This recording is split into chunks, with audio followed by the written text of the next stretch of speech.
Welcome to the Elevate the Edge podcast.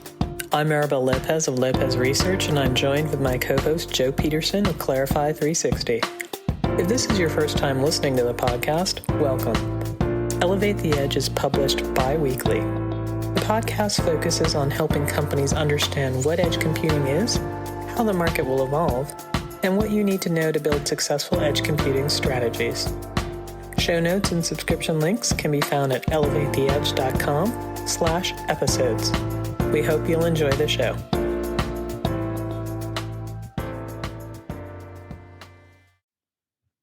Hello and welcome back to the Elevate the Edge podcast. As always, I'm excited to be here with another fun guest and my co-host, Joe Peterson. Hey, Joe. Hey, Maribel. So today we're joined here with Rob Hornbuckle. He is the Chief Information Security Officer at Allegiant Air, and we're so excited to talk to him about the edge. You know, we are always learning more about how companies are embracing the technology. So really to get the skinny on what's happening in the real world, we thought we'd meet with Rob, who's the CISO of Allegiant. So welcome to the program, Rob. Thank you very much. So, Rob, we know aviation has always been a technology-intensive industry. It's also a challenging area because you need to balance innovation with safety and security. So that's always a challenge. We have seen that aviation's been working with connected devices for some time. We used to call it the machine-to-machine, then we called it IoT, sometimes industrial IoT, but that could be more manufacturing. But today we're talking a lot about the term edge computing and how it's making an impact on avionics applications like supply chain, proactive maintenance, predictive maintenance, all the things that we've spent some time talking about for some while. But when I think about it, that's a little bit of the perspective of what we've been talking about with organizations. But Rob, you're deep in the trenches. You're seeing all the changes and challenges. Tell us a little bit about what you're seeing and how you think it relates to the landscape of edge computing. So my purview has a lot more to do with the security and the protection of things as they run through the communication cycles. All the things that you can do with edge computing are amazing, and they can do a great thing for multiple and many industries. My discipline is specifically more about making sure that once we do get them started, that they continue to go, that the information continues to flow, and that it's the legitimate actual information, as well as making it so that people don't intercept that information. The use of the information itself isn't necessarily with you, so I can't really speak too much to how those particular pieces play out. That makes sense. I think one of the things that people are really interested in is, we talk a lot about connected devices, but you can't have connected devices or edge computing or any of this without security. So when you think about the security landscape, have you seen it change dramatically in the past couple of years, or how are you thinking about what's going on with security? So security is an interesting animal in that aspect. There's new ideas, but most new ideas are just revamped versions of old ideas, just with a little bit of extra frosting or a new particular way of potentially looking at them. And zero trust and microsegmentation and all these other buzzwords within information security right now, which are honestly just old practices with new terms associated to them. The U.S. military has been practicing the equivalent of zero trust since the 70s, before there were really even anything to do with this kind of stuff. And it's just adapting those principles to something more along the lines of electronics. The main thing when it comes to IoT and edge devices has to do with securing Wi-Fi. Because the vast majority of stuff that you're looking for, you're looking at Wi-Fi connections, you're looking at Wi-Fi potential. It also extends down to Bluetooth, depending on what you're actually talking about. So when it comes specifically to IoT and the edge devices, it's a lot of security and security practices concentrated specifically around that Wi-Fi broadcast via Bluetooth and or normal standard, what you would think of as Wi-Fi internet. That totally makes sense. And I like the direction that you're going, thinking about that in terms of securing the connectivity. But let me go back a different direction if I can. Airlines have become hot targets for the sheer amount of personal customer data, financial data, location data that they possess. As you think about your environment and you think about bringing edge into your environment, any best practices that you can share in general with the audience? So those particular concerns aren't terribly unique to airline. I'd say anyone who deals in a commercial area is going to follow the exact same problems, be it retail store, fast food, even e-commerce. It's all going to fall within that same general area as far as the stuff that you possess and the targets that people are looking for and they're looking to get into. When it comes to edge devices, you're basically looking at, and not to use buzz terms, I said we're terrible earlier in the discussion, but you are looking at segmentation of it. There's not a lot of protections you can do with certain things, especially if you get out of airline industry and you're looking at things like manufacturing or other areas where you have to rely more heavily on Bluetooth and Wi-Fi. You have to just assume that there's less security there, and you have to segregate it from the areas where you keep that kind of information. If you can maintain that kind of a practice, then even if something were to happen to an edge device, it doesn't really necessarily allow them to get at the type of data that you're referring to within your environment, regardless of the industry that you happen to be working in. I think that makes a lot of sense. And, one of the things that you mentioned that there are in some ways no new terms under the sun. We've just kind of changed them. So we've had multi-factor. Not the new terms. New terms, but not practices. Yeah, maybe they're new terms, but they're the same thing, or they're an evolution of the same thing, right? So we've had multi-factor authentication, we've had malware protection, endpoint protection, making sure that the end user has some level of security training so they don't click on the email that says, you won $1 million or whatever it is. Are there any other must-haves that you think people should be looking at today? Because I know that we keep layering security products in the market. The biggest one in the environment today, not just for my industry, but for all of them, have to do with plans and preventions against ransomware. Ransomware is currently the biggest, most prolific thing that's out there. So anything that you can do as far as a practice around how do you prepare for it, how do you protect against it, how do you limit its effect on your environment, be that either shrinking what you want to call blast radiuses of something actually going off so that they don't affect your entire system, but only certain areas, or having a really, really robust backup system so that if something happens, it's only a matter of minutes till you switch over to a backup, and making sure that backup is segregated so it can't jump between the two. That's probably the biggest thing in the current environment now, is making sure you have a plan around how you're going to handle ransomware when it comes in. And then how are you going to handle ransomware if it actually has an effect on your IoT devices? If you actually get an encryptor that can, for some reason, get into a form of IoT device and start encrypting pieces of it, what does that mean for you? What's the possibility of that happening? How could you recover from that kind of a concept?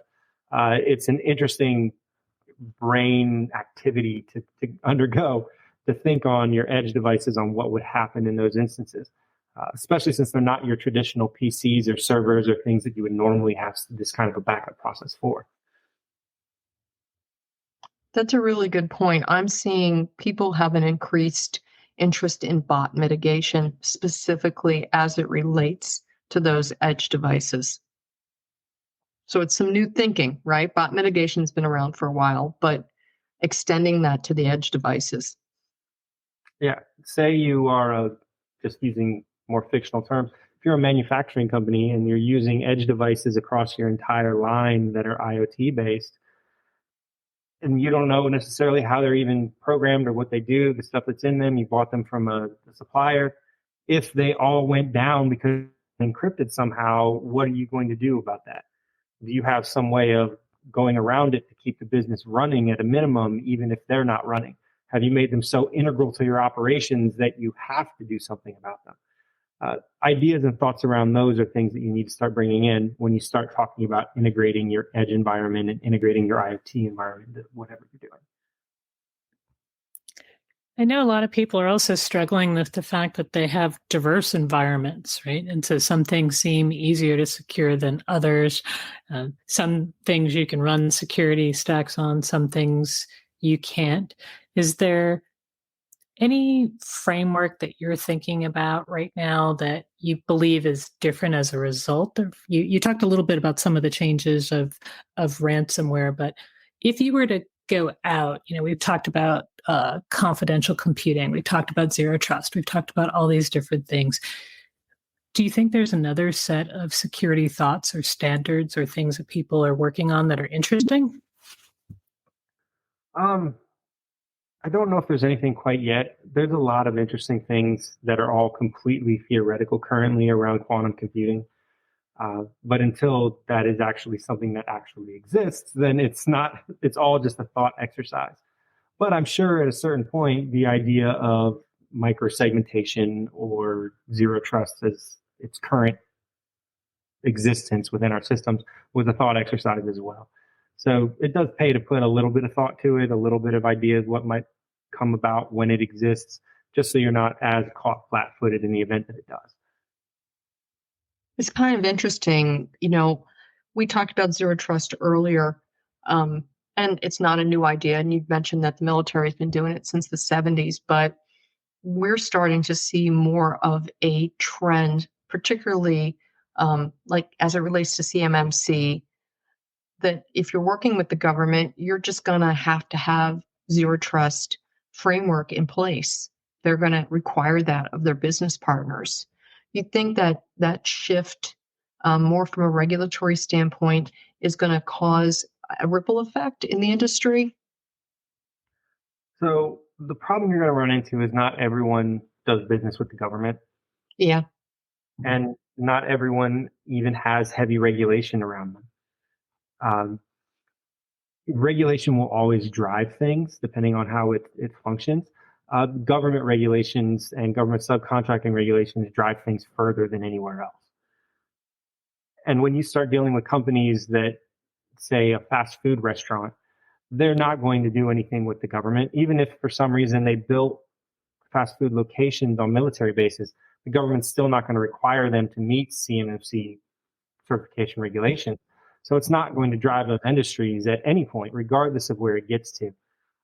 They might lose their contract if they get briefed and lose a bunch of military credit cards or something, but they're not really going to force them to do it until something major, some kind of national paradigm needs to change. There has to be some kind of a national requirement for security, like a Federal Trade Commission level thing from the federal government, or at least at a state level, before you really start seeing those kinds of major industry changes like you seem to be referring to. Until then, a small subset change like with government subcontracting or even with things like credit card processing is only going to affect the specific areas that they're targeted to affect. Yeah, that's fair. There's got to be some sort of incentive to create change if somebody doesn't want to make a change, right? So the other problem you're going to run into, which is always going to be an issue, and regulators are always going to balance it out, is barrier to entry. If you create too much onerous security requirements, you're basically eliminating the chance for a lot of smaller players to even be able to come into that environment. So you can stifle innovation to a certain degree if you're doing that kind of thing. Yep. We're seeing this in the cloud space, the development of ecosystems and the APIs associated with those ecosystems. And many of the systems that I'm speaking to are concerned about API security. It's kind of a hotter, bubbling topic. You've probably heard it too, and maybe you have concerns around it as well. The other side of that coin is bringing applications in terms of having them vetted from a security perspective, adding them into your stack, right? Third-party apps. So kind of, I think of it as two sides of the same coin or sides of the same coin. What advice can you give to other CISOs and other people in the security community about API security? So I'd add there's a third piece there too, and that's custom programming. Ah, good point. Okay. And adds a different spin and a different color on what you're looking at through all of those. But you have to work at a company that does custom programming or does a lot of their own application programming for it to have too big of an effect. True. API security and vendor management or third-party security have been bigger topics as of late, and they keep getting bigger. To grow, the more that you bring in partners, the more that you need to both vet and then maintain their security levels coming in on that side. On the API standpoint, it becomes more of an issue of the more things that you handle, the more things that you add, how do you handle the spaghetti of all that coming in and making sure that you're maintaining those security levels? If there's anybody listening to this that's done any of the old telephony days, when you have all of these connections coming in and transferring them around, if you're not specifically meticulous about everything that you're doing at every given point, you just end up with this giant spaghetti mess when you walk into the room. Yes, it all works. Yes, everything's connected from one place to another, but you got to stick your arm shoulder deep into a giant pile of cords to try to figure out which cord goes where. So I see that you've been next to a punch down board in your time. I have. So I see you have too. Where does that go? Let me plug that in. Yeah. Let me trace this. I gotta fall it into the giant rat nest of spaghetti here. Let me look for the tag. Let me find the tag and then try to. Yeah, been there, done that. So thanks for the jolt from the past there. Love that. Well, then we went into voice over IP, right? And everybody talked about like, we can't secure those connections. And now like you can't find anything that is an IP. So it's a very different world in that regard, isn't it? So I know we talked about some of the challenges that are happening in the security arena. Is there anything that excites you about this space now? The biggest issue that I run into running a program, and that a lot of the other CISOs I talk to running programs, is just there is so much out there. In order to really build the program that you want, I end up having 20, 30 different partners in different companies that I'm using in order to try to build out a full program. Admittedly, I'm across risk, compliance, privacy, and all security, so maybe I have a little wider swath than some others do, but it's still a lot of vendors to deal with, a lot of relationships to maintain, a lot of dashboards online or local or however they're set up in order to run through. We have utilities for orchestration that are designed simply to handle a large number of them that we have coming in.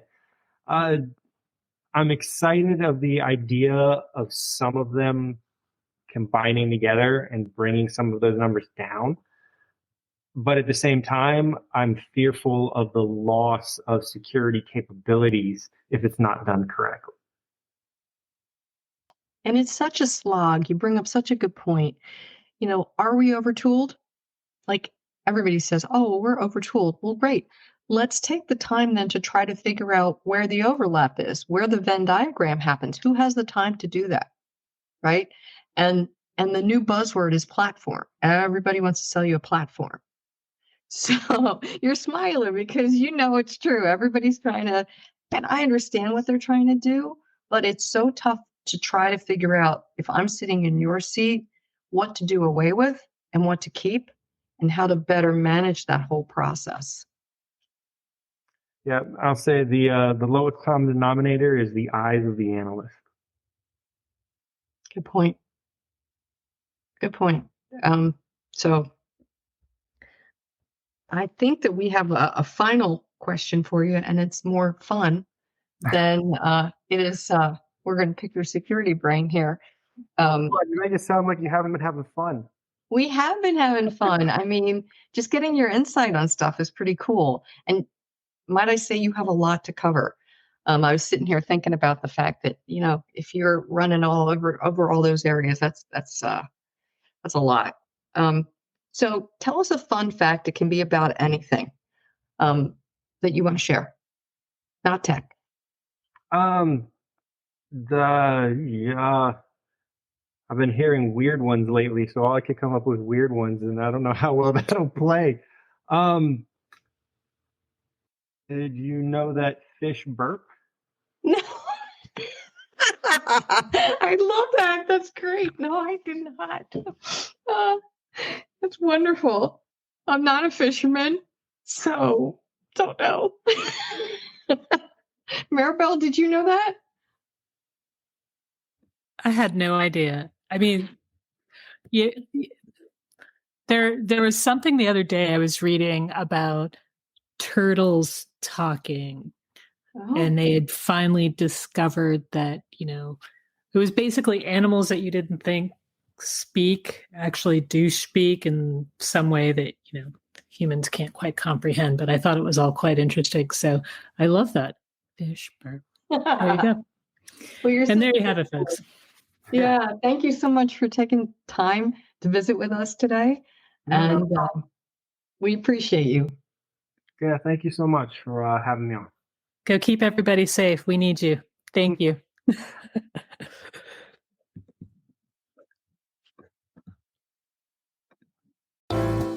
Thanks for listening. If you enjoyed this show, please subscribe so you can easily find us again.